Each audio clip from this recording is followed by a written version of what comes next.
Olá, começa agora o Terceiro Setor. Nossa missão é dar visibilidade àqueles que fazem a diferença na vida de milhares de pessoas. Nesta edição, você vai conhecer mais sobre a Escola de Xadrez França Garcia, um espaço dedicado ao ensino, prática e desenvolvimento do xadrez, como ferramenta educacional e esportiva. Está aqui comigo Wagner Martins Madeira, gestor da Escola França Garcia. Wagner, seja bem-vindo. Muito obrigado pelo convite. Perfeito. Eu vou te chamar de Madeira porque você disse para mim que é como você é conhecido lá, né? O meio do xadrez costuma tratar as pessoas ali pelo sobrenome, né? E eu acabei sendo conhecido pelo sobrenome Madeira mesmo. Perfeito. Vamos iniciar então contando um pouquinho da sua relação com a Escola França Garcia, né? Você foi enxadrista, então eu queria que você comentasse aí como conheceu a escola, como iniciou e até hoje os dias atuais onde o senhor ajuda lá, né? Então, olha, eu sou nascido em Osasco. Osasco é uma cidade operária, né? É uma cidade com uma metalurgia muito forte. E, curiosamente, a partir dos anos 70, no início dos anos 70, houve um programa de difusão do xadrez nas escolas, programa pioneiro. E eu sou, digamos assim, fruto um pouco tardio disso, porque o programa começa em 1970, mas a partir de 74, quando eu tinha 16 anos, que é uma idade já avançada para aprender. Hoje em dia as crianças aprendem com 6 anos de idade, já no primeiro ano, né, do ensino fundamental.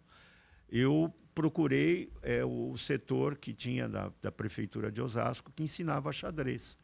Aí aprendi, né, e me apaixonei pelo jogo, e passei a estudar, ir para torneios, para competições.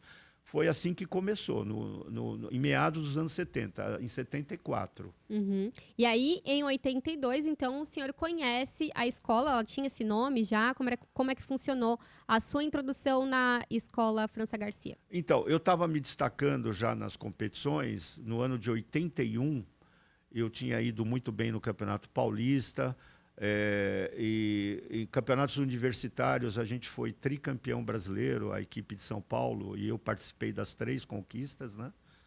E a responsável pela escola de xadrez, a professora Maria da Graça, no final de 81 ela me convida para trabalhar com ela. Eu seria o técnico, formaria os enxadristas, participaria de competições representando a cidade.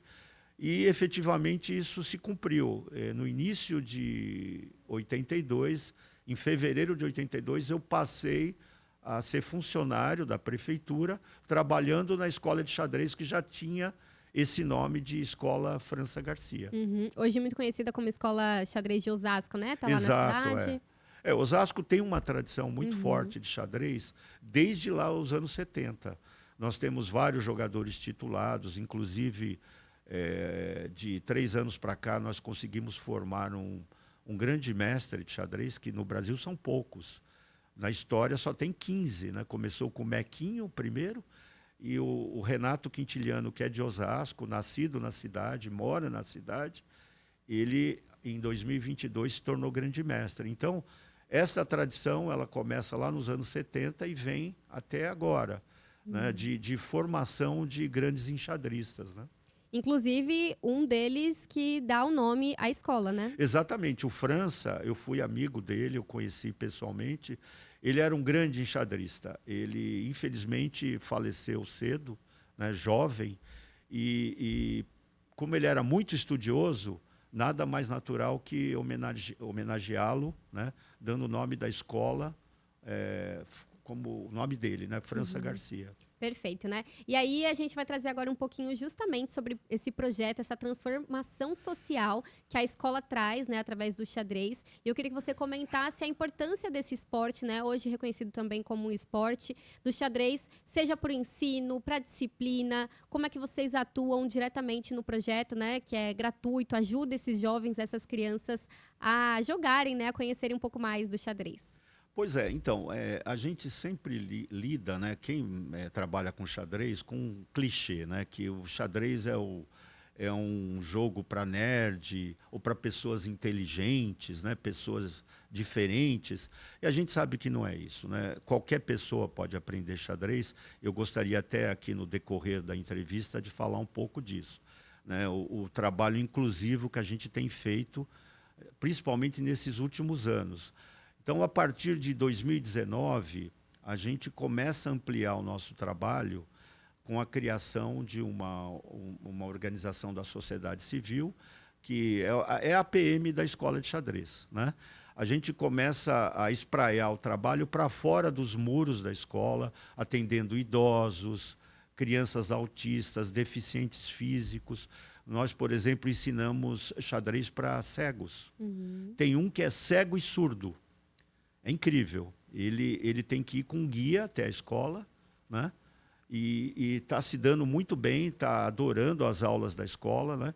Então, a gente tem trabalhado com clientela dos 5 anos de idade até os 80 anos, né? E pessoas assim com todas as características que você pode imaginar. Fizemos um trabalho no último ano num bairro de baixo IDH em Osasco, o bairro do Jardim Veloso, ensinando xadrez para 60 crianças, né? A partir de um chamamento público do CMDCA, que nós nos habilitamos a fazer o trabalho e pudemos expandir esse trabalho para um bairro bem carente, entendeu? Então, a escola, digamos que ela se expandiu, né? Cidades da região nos procuram, bairros de São Paulo, extremo da Zona Leste, por exemplo, vem fazer aula conosco, entendeu? Então, a escola ela foi se ampliando, né? E até chegar agora, nesse momento, nós estamos sendo agraciados com uma emenda do deputado Enio Tato, né? Que vai permitir que a gente trabalhe com crianças carentes do município, né? Expanda o xadrez para esse público, entendeu? Expandir ainda mais, né, esses ainda benefícios, mais, né? E aí eu queria que você trouxesse, né, os benefícios que vocês conseguem visualizar para quem joga, quem aprende, um pouco, né? Então, seja na idade avançada, como o senhor trouxe, né, os idosos, quanto as crianças. Não, então, olha, principalmente as crianças, eu acho que o xadrez tem um vínculo muito forte com a educação. Naturalmente, a criança que joga, né, quer dizer, é um jogo, é lúdico, a criança vai aprendendo e ela melhora a questão do raciocínio lógico, a questão da concentração nos estudos, da memorização. Ela passa a ter mais foco. É uma coisa meio natural. Existem pesquisas que comprovam isso, que crianças que fazem xadrez regularmente costumam ter um bom desempenho escolar. Têm boas notas, né? Melhoram nos estudos, né? Quer dizer, o xadrez acho que facilita naturalmente, como um jogo que é. As crianças, normalmente, dos 6 aos 10, 11 anos, do Fundamental 1, ficam fascinadas pelo jogo, né? Elas adoram jogar. E isso acaba repercutindo no desempenho escolar, né? Assim, naturalmente, elas passam a ter uma melhora nas disciplinas, né? Nos estudos, uma coisa meio natural, entendeu? Sim. E você trouxe a questão da inclusão. Primeiro eu vou falar sobre os idosos, né? Queria que você explicasse um pouquinho também os impactos para ele, né? Porque imagino que é possível socializar ali, ter todo esse cuidado e atenção que às vezes a terceira idade também demanda. Não, então, há uns 15 anos atrás, a gente começou a perceber uma tendência de médicos geriatras indicarem o xadrez para pessoas aposentadas terem um raciocínio, digamos, mais aguçado ali, não ficar só em casa, né? Ficar parada. Então, começamos a receber na escola um número grande de idosos. A gente sabe que o Brasil, não só Osasco, que é a cidade que tem a escola, o Brasil está envelhecendo, né? A gente está vivendo mais, as pessoas estão ficando mais idosas, né? Um número elevado, né, de idosos. E, naturalmente, os idosos de anos para cá, eles exercem várias atividades, né, sociais, né, recreativas. E a Secretaria de Assistência Social de Osasco, nós fizemos um trabalho de 2 anos, que encerrou em setembro, mas a gente quer continuar. Nós tivemos um trabalho de um contrato de um professor nosso que trabalhou só com público idoso, num centro de convivência da Secretaria de Assistência Social de Osasco. E eles adoram. E vários deles frequentavam a escola de xadrez. Eles saíam do centro e buscavam a nossa escola lá no centro da cidade, entendeu? Então, a gente percebe que é uma atividade que qualquer idade, né, é possível se fazer esse trabalho, né, e os idosos gostam muito de jogar xadrez também. Sim, é acessível, né? Acessível. É bem legal você trazer isso pra gente. É. E também, seguindo nessa esteira da inclusão, você citou, por exemplo, o trabalho com deficientes visuais, né? Isso também é bem legal de conseguir levar isso para eles, né? Essa participação, essa inclusão. Então, a gente, em maio, na Escola de Xadrez, a gente fez um evento muito grande. 38 deficientes visuais jogaram um campeonato ali. Tivemos vários voluntários nos ajudando nesse evento e a gente comprou para a escola o tabuleiro para deficiente. Um tabuleiro que tem inscrições em braille, ele tem mais de uma camada, as peças pretas têm um pininho em cima. Para indicar, né? Com contato tátil, né?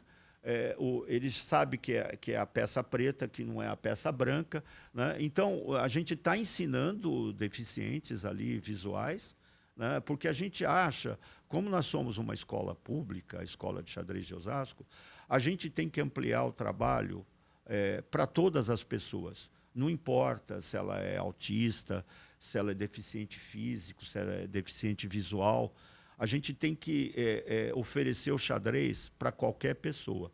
Então, nesses últimos anos, principalmente a partir da pandemia, nós estabelecemos parcerias com várias entidades. Tem uma entidade fora de Osasco, em Santana de Parnaíba, chamada Rainha da Paz, que trabalha com deficientes físicos, cadeirantes.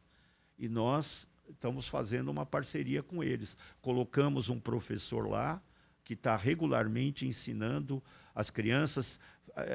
Vira e mexe, a gente faz eventos lá na entidade deles, na escola de xadrez também, eles vêm até a escola. Então, a gente está procurando ampliar o trabalho, assim, no pressuposto que o xadrez ele pode ser praticado por qualquer pessoa. Perfeito. E exatamente quando você traz, né, pode ser praticado por qualquer pessoa e as pessoas têm tido interesse. Eu vi aqui algumas imagens, ó, as crianças jogando. Isso. Por ser lúdico, a criança acaba tendo justamente um interesse um pouco maior nessa questão do xadrez. Mas como você disse, né, o xadrez ele é acessível, mas muitas pessoas ainda marcam esse estereótipo dele ser um jogo para pessoas mais inteligentes. Enfim, como tirar esse estereótipo e demonstrar, fazer com que as pessoas tenham mais interesse? Nos últimos anos, eu estou citando muito a pandemia porque foi um marco, foi uma virada do xadrez. Não sei se você teve conhecimento de uma série da Netflix chamada Gambito da Rainha. Sim, uma série sucesso, curta, né, de 7 episódios. Foi a série mais vista em 2020 no mundo, não no Brasil só, no mundo.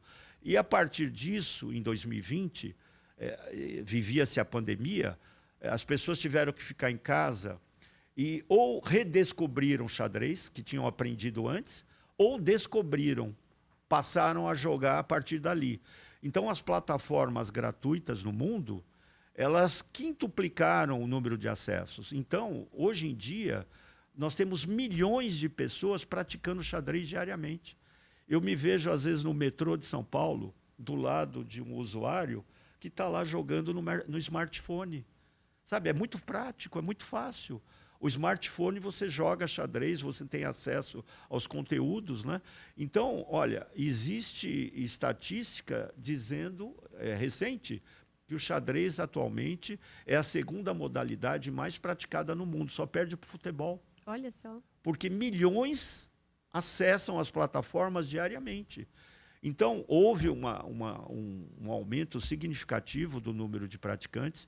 A gente vê em São Paulo as escolas públicas e privadas adotando o xadrez, né? A Prefeitura de São Paulo tem um programa muito exitoso há mais de 25 anos, né? Com as crianças aprendem xadrez no contraturno, né? Então, a gente percebe que o xadrez, naturalmente, ele está se espraiando pela sociedade, as pessoas estão vendo que esse clichê não se justifica. Qualquer pessoa pode aprender, porque o pressuposto é aquele, né? Você gostar do que você vai fazer, né? Ter o prazer de jogar, por exemplo, é o básico, né? E a partir dali a coisa se desenvolve naturalmente. Uhum. Perfeito. Você trouxe essa questão da atualização hoje das tecnologias, né? O quanto isso acaba impactando no ensino, na aprendizagem. E como que vocês veem o uso desses aplicativos, né? Eu imagino que acho que o físico ainda é o mais legal de se aprender ali, mas para quem quer iniciar, talvez ali dá uma olhadinha no YouTube, quem sabe, dá uma olhada como conseguir, né, praticar o xadrez. Não, então, o conteúdo ele é vastíssimo, né? O xadrez ele tem um conteúdo no YouTube, nas plataformas gratuitas, assim, muito acessível. Agora, tudo tem que ser filtrado, né?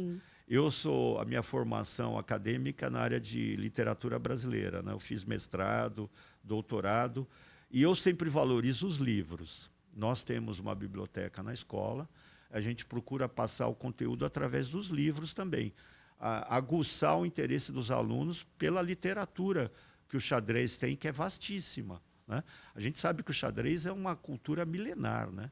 É um jogo que ele vem lá da antiguidade, né? Mais de 1000 anos. É um jogo de tabuleiro que ele foi se mantendo, né? Uma coisa incrível isso, né? Um jogo que persiste tanto tempo, né? O simbolismo do jogo é muito forte, o jogo se manteve. Então, agora a questão da tecnologia, que você colocou de uma forma muito pertinente, é importantíssima.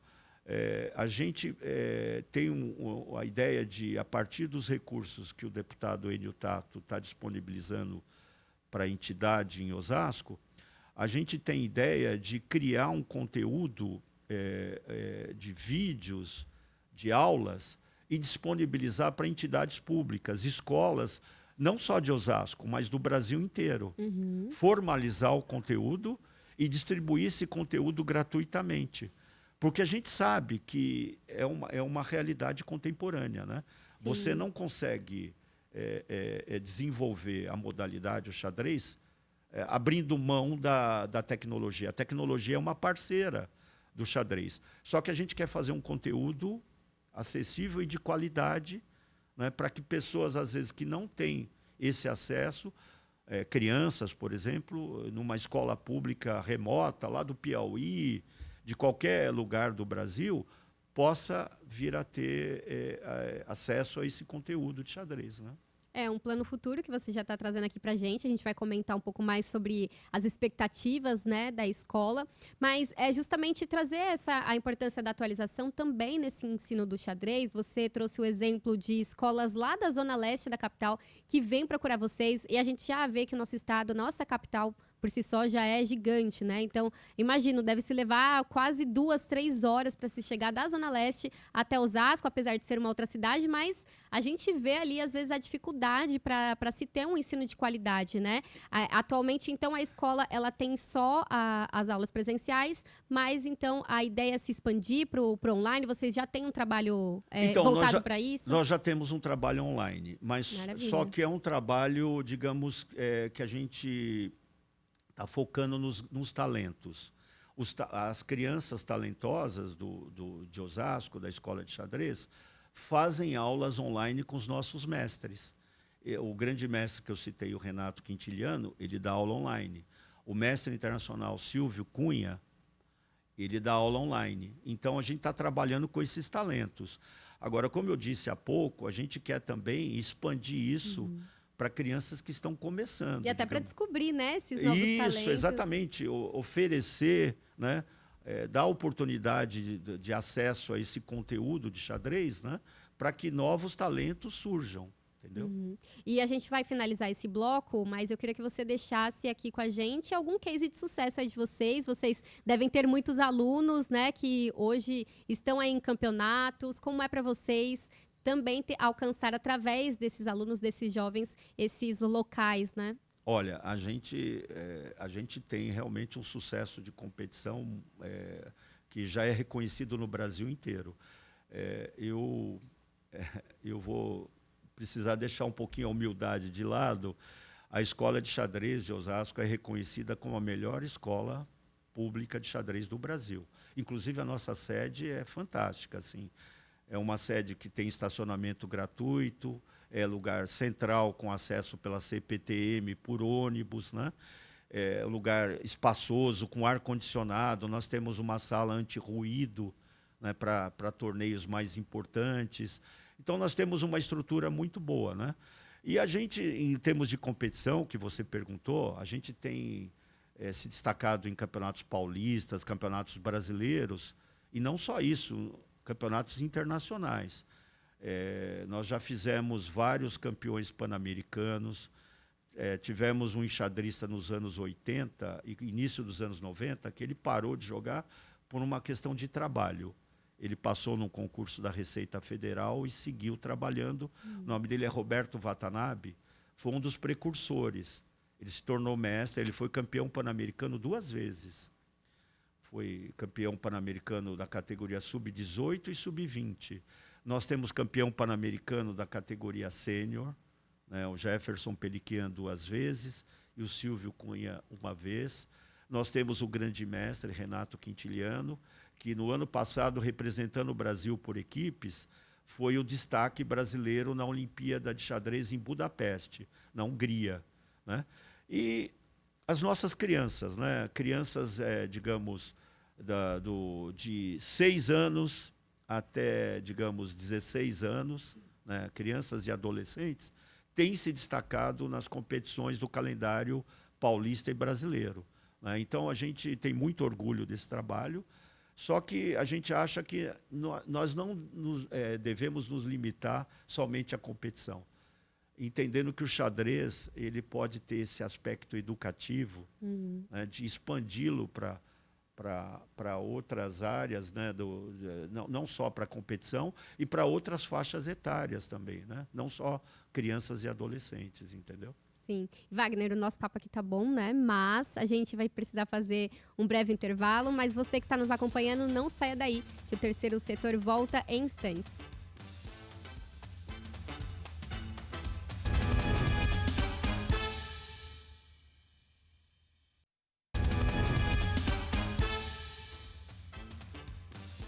Estamos de volta com o terceiro setor. Recebemos hoje o Wagner Madeira, da Escola de Xadrez França Garcia. E, Wagner, você estava trazendo aqui um pouco para a gente, né, no final do primeiro bloco, justamente sobre a infraestrutura da escola, né? Uma escola pública.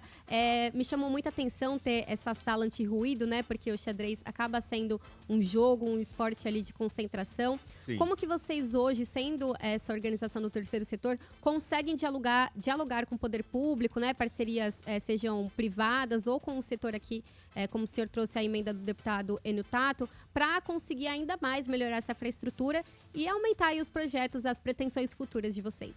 Então, olha, a escola é pública, é mantida pela Prefeitura de Osasco. Realmente é algo, assim, meio fora do comum. Eu diria que no Brasil não tem uma escola como a nossa, nós temos professores nos 2 períodos, né? Manhã e tarde, funcionamos também aos sábados, quer dizer, normalmente no Brasil você tem espaços que ensinam xadrez, mas esporádicos, com horários limitados. Nós funcionamos diariamente. Isso graças ao apoio da Prefeitura de Osasco. O apoio que começa lá no início dos anos 70 e vai se consolidando. Só que de uns anos para cá, a gente sentiu a necessidade de criar uma associação, né? Daí é nosso vínculo com o terceiro setor, Associação de Pais e Mestres da Escola, para a gente poder, digamos, expandir o trabalho da escola, angariar recursos, participar de chamamentos públicos, doações, né, de pessoas físicas ou de empresários, etc. Porque a gente sabe que o xadrez, historicamente, ele não tem o apelo, por exemplo, que tem uma modalidade como o futebol, né, que é muito televisiva, né, que tem apoio de patrocinadores. Então, é importante ressaltar esse apoio público em Osasco, que é algo que já dura há mais de 50 anos nós temos esse apoio, né? E agora, né, com a expansão da escola e a criação da PM, nós tivemos, o ano passado, participamos de um chamamento do CMDCA, e pudemos ensinar xadrez para 60 crianças carentes do bairro do Jardim Veloso, que é um bairro de baixo IDH, né? Um bairro muito pobre, vamos dizer assim.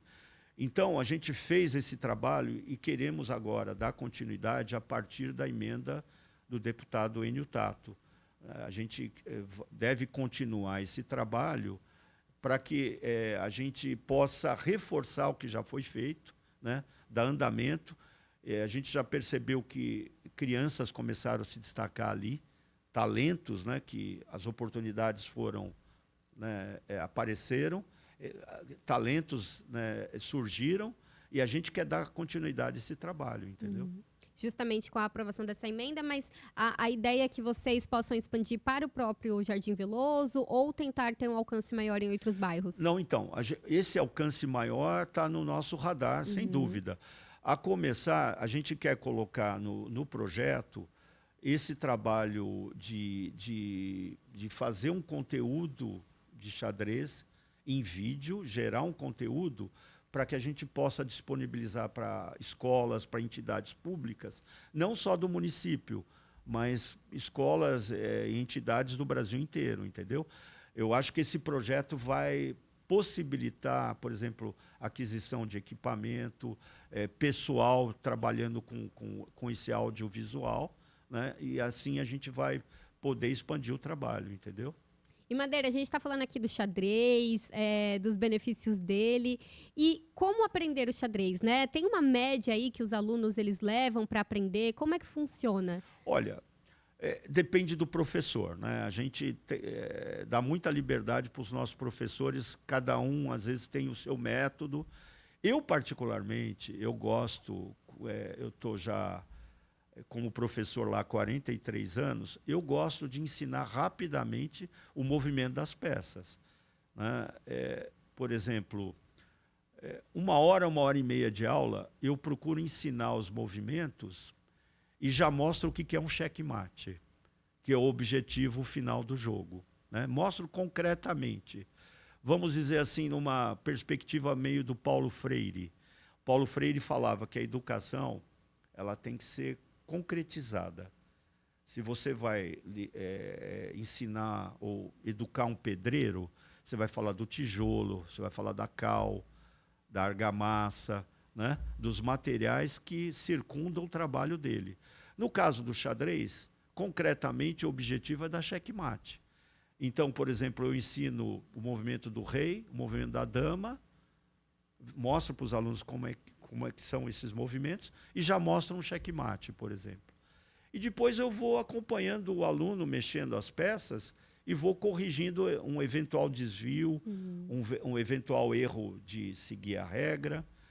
Então, a gente percebe que rapidamente o aluno aprende as regras, aprende os movimentos e já está apto a seguir jogando, entendeu? Então, eu particularmente uso um método mais rápido, mas eu respeito também quem faz diferente, né? Tem pessoa que faz uma coisa mais lúdica, né? Ensinando só o peão primeiro, né? Fazendo um joguinho próximo do xadrez para despertar, digamos, o interesse, a fantasia da criança, conta histórias das lendas do xadrez, como é que surgiu o xadrez. Eu já gosto de trabalhar, assim, digamos, mais diretamente as regras, e eu percebo que todo mundo aprende rápido. Sempre funciona, né? Existe um clichê, né, que a gente fala que é que nem andar de bicicleta. Você aprendeu o movimento, você não esquece mais. Entendeu? Isso costuma funcionar rapidamente. É porque eu queria entender um pouco melhor exatamente como é que funciona lá na escola, né? Porque é isso, seu objetivo é aprender xadrez, mas eu acredito que vocês tenham, obviamente, um trabalho de acompanhamento com essas crianças, né? Funciona no contraturno escolar? Como é que funciona, de fato, ali, a dinâmica de vocês na escola? Então, como a gente funciona nos 2 períodos, a gente atende crianças, né, que estudam de manhã ou à tarde. Como você falou, no contraturno. Nós temos professores de iniciação, né, para quem não sabe nada, para quem quer aprender os rudimentos do jogo, e temos professores já para acompanhar quem já está competindo, né, para os alunos mais avançados. Né? Porque realmente um forte de Osasco é o aspecto competitivo. Então a gente procura dar esse suporte para a criança se desenvolver, né, o adolescente, né, o jovem, e depois participar de competições. Então os professores eles vão trabalhar de acordo com o nível do aluno. Tem os mais avançados que a gente vai usar uma literatura ali na nossa biblioteca mais avançada, né, para passar o conteúdo para os alunos, entendeu? Sim. E aí o período com esse aluno, com esse jovem, com essa criança, costuma ser o quê? Um semestre, 2 semestres? Não, Ou isso então, também vai dependendo? é indeterminado, Tá. de acordo com o interesse do aluno. Se ele quiser continuar frequentando, ele vai se desenvolvendo. A gente pede que o aluno frequente pelo menos 2 vezes por semana, para fazer uma aula de mais ou menos 1 hora e meia. Porque a gente entende que 1 aula por semana é muito pouco. Então, pode continuar indefinidamente. Se houver um interesse, né? Se quiser depois competir e desenvolver no jogo, ele pode continuar sem limite, entendeu? Você trouxe aqui pra gente, né, Madeira, que a escola atende várias frentes, várias faixas etárias, mas existe ali uma prioridade na escola como uma escola pública? Se são os alunos ali do primeiro ano do fundamental, do ensino fundamental 1, do ensino fundamental 2, do ensino médio, ou vocês realmente têm essa separação e conseguem fazer um atendimento equilibrado entre essas faixas etárias? Olha, a gente procura atender todas as faixas etárias, né?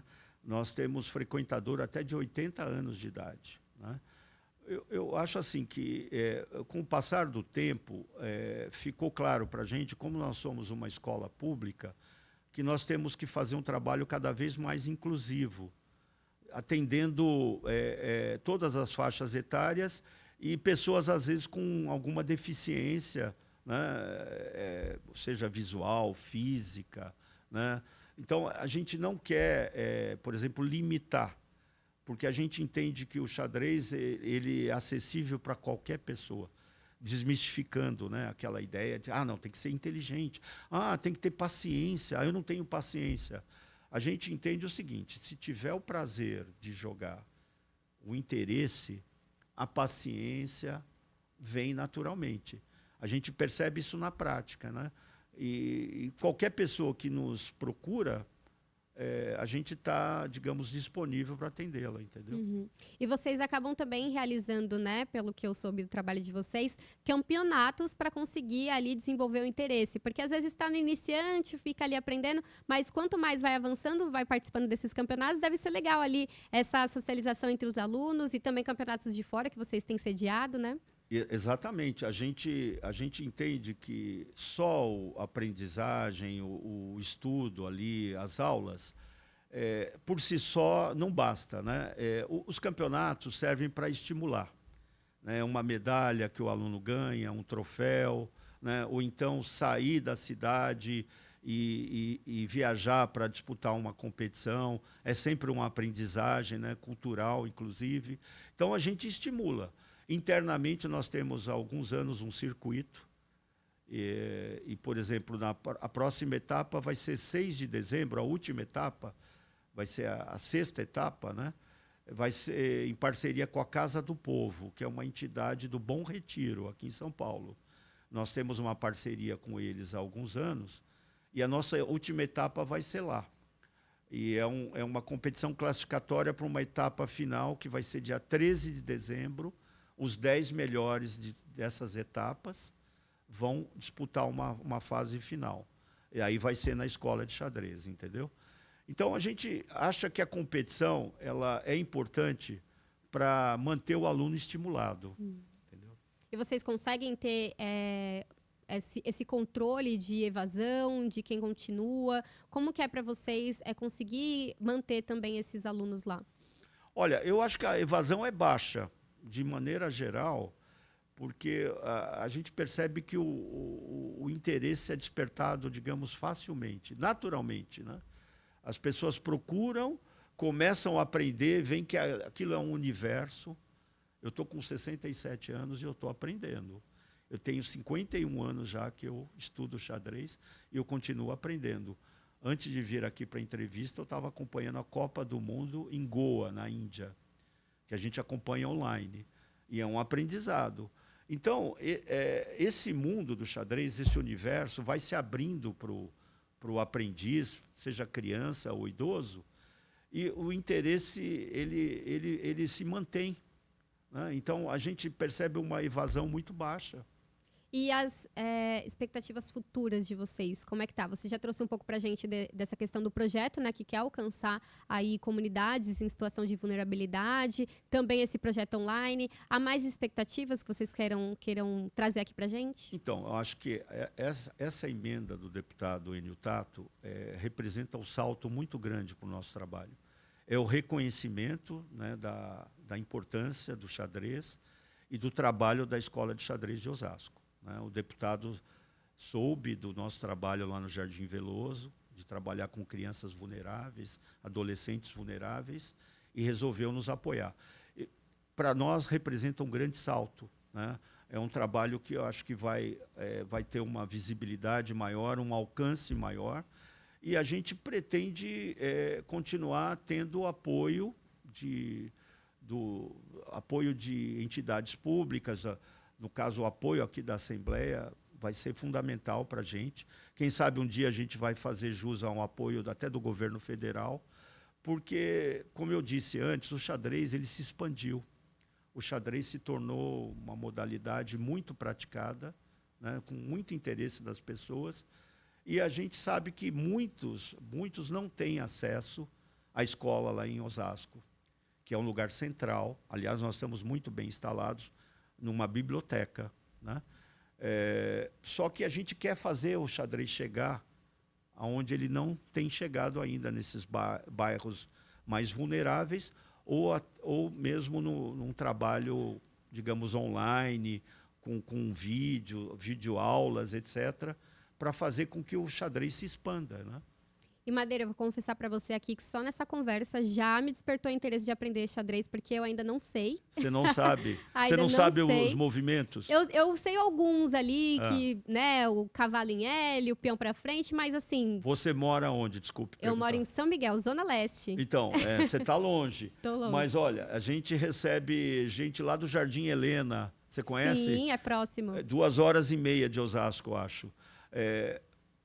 Estamos à disposição, se você quiser aprender em Osasco. Agora, você pode ter certeza que é muito fácil aprender. Eu vou te sugerir, tem uma plataforma gratuita chamada Lichess, L-I-Chess, C-H-E-S-S.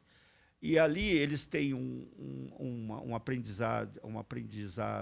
aprendizagem imersiva. Você vai clicando e você vai aprendendo o movimento de cada peça. Sabe? É tudo muito fácil.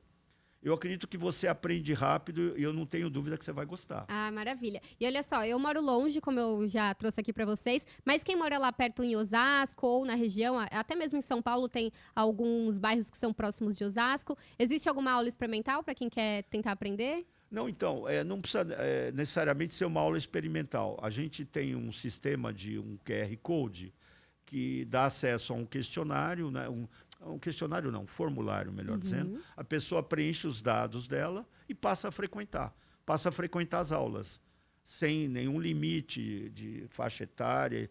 E também, por exemplo, talvez as pessoas pensem, uma escola de Osasco só vai atender o munícipe de Osasco. Não, a gente se expandiu. Como eu falei, cidades circunvizinhas, né? Itapevi, Jandira, Carapicuíba, Barueri, Taboão da Serra, os bairros de São Paulo, Zona Leste, Butantã, frequentam a escola de xadrez, entendeu? Então, é aberto a quem tiver interessado, entendeu? Maravilha. E gratuita, né? Sim, eu já ia até pedir para o senhor, então, explicar como é que é essa matrícula. Então, basta Muito ali simples. responder um formulário. Isso encontra no site de vocês? Não, então, não temos um site, mas, por exemplo, a pessoa procurando a escola, ela já abre o formulário, preenche e já pode começar a fazer a aula. Não tem, por exemplo, as inscrições estão permanentemente abertas. Não tem um período de matrícula, entendeu? Não tem um limite, né? Não tem limite. Se a pessoa procurar agora, ela pode fazer aula agora em novembro, no mês que vem, em dezembro. A escola só fecha em janeiro. férias dos funcionários. A gente procura seguir o período escolar, coincidir com as férias escolares também, entendeu? E para quem já sabe jogar o xadrez e quiser participar de alguma competição com vocês, isso é possível? Precisa fazer essa matrícula na escola? Então, a competição, por exemplo, essa que vai ter agora dia 6 de dezembro na Casa do Povo, a gente está divulgando bastante. Existe uma plataforma chamada Esporte ao Cubo, Esporte 3, que divulga os eventos nossos e de outros eventos do calendário de xadrez. Então, é muito fácil acessar o link, né, dessa plataforma, e daí a pessoa pode fazer inscrição no evento, né, do dia 6 de dezembro.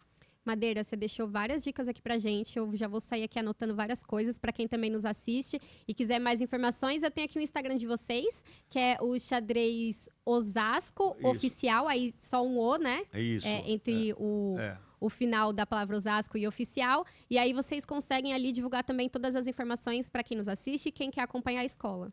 Estamos à disposição, né? Quer dizer, como falei anteriormente, é uma escola pública. Nós queremos atender bem não só a população de Osasco, mas cidades vizinhas, bairros de São Paulo, a gente está à disposição. Madeira, eu vou deixar um espaço final, caso a gente não tenha aí contemplado alguma coisa, caso queira deixar alguma mensagem, enfim, abordar algum tema que a gente ainda não teve oportunidade. Olha, é importante ressaltar esse apoio público, né? Esse apoio que já vem há mais de 50 anos da Prefeitura de Osasco. Né, nós somos apoiados, né? Eles acreditaram, né, os prefeitos que foram se sucedendo, os secretários de esporte, porque o xadrez é um esporte, ele é vinculado à Secretaria de Esportes.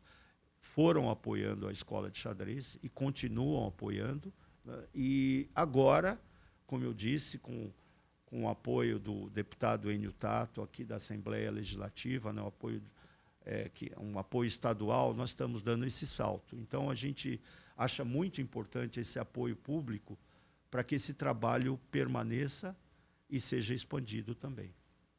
Obrigado. Maravilha, Madeira. Muito obrigada pela sua participação. Obrigado pela oportunidade. E olha só, o Terceiro Setor fica por aqui. Agradeço mais uma vez a participação do Wagner Martins Madeira, que é gestor da Escola de Xadrez França Garcia. E também a você pela sua companhia. A gente se encontra no próximo programa, sempre com uma instituição que faz a diferença no terceiro setor. Até mais!